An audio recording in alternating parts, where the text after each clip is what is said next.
Hey everyone, Dan here with another short news update for you where we've received 3 brand new shiny Ace Spec card scans from the Japanese Set Megalo Cannon, which I'm going to show you today.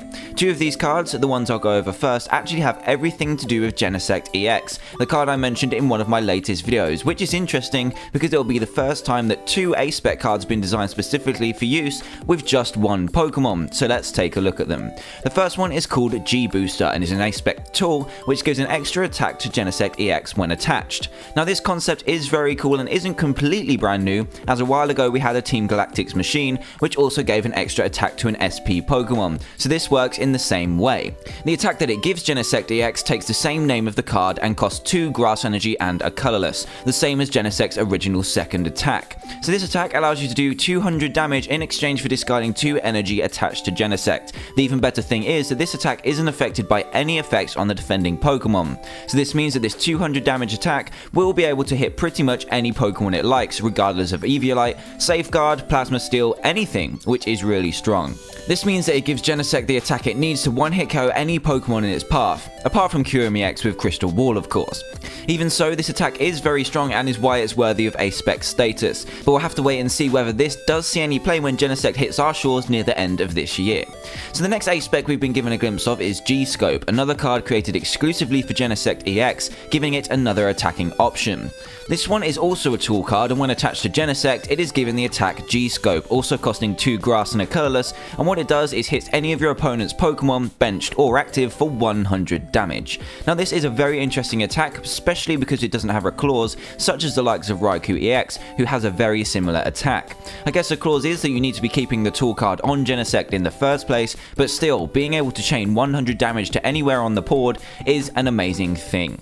Pair this attack with Genesect's ability, Red Signal, and you've got a Pokemon that can bring up anything it likes, and then snipe around it with little downsides after setting up. So overall, these 2 cards are looking very promising, and looks like Pokemon want Genesect to be the next big thing when this card finally hits our shelves, but the only thing stopping these Ace Specs from being amazing is Tool Scrapper. If these cards combined with Genesect ever do get too good, Tool Scrapper would be highly played, getting rid of your single copy Ace Spec for the rest of the game, along with your very cool attacks. Even though its playability is somewhat questionable, you can't deny that these cards are looking very interesting.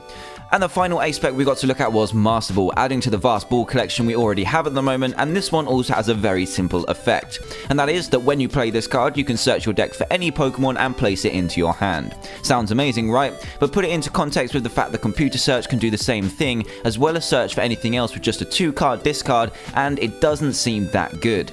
This card reminds me of Luxury Ball, a card that you're only allowed to play one of throughout the game in a previous format, and maybe Master Ball would have been better with that kind of clause instead of actually being an Ace Spec. But with it taking up your 1 Ace Spec slot in the deck, I'm struggling to see if Master Ball is ever going to make a huge impact. Discarding 2 cards isn't always a bad thing when it comes to searching out Pokemon either, with the likes of Computer Search and Ultra Ball, as you can thin your deck of useless cards and get vital stuff into the discard pile that needs to be there too. So in a lot of cases, these 2 are just going to be the better options. So all that's left to say in this video is, what do you think of the cards? I think they're all very interesting, especially the ones to do with Genesect, but anything game breaking at the moment, I'm not too sure, so let me know what you think in the comments below.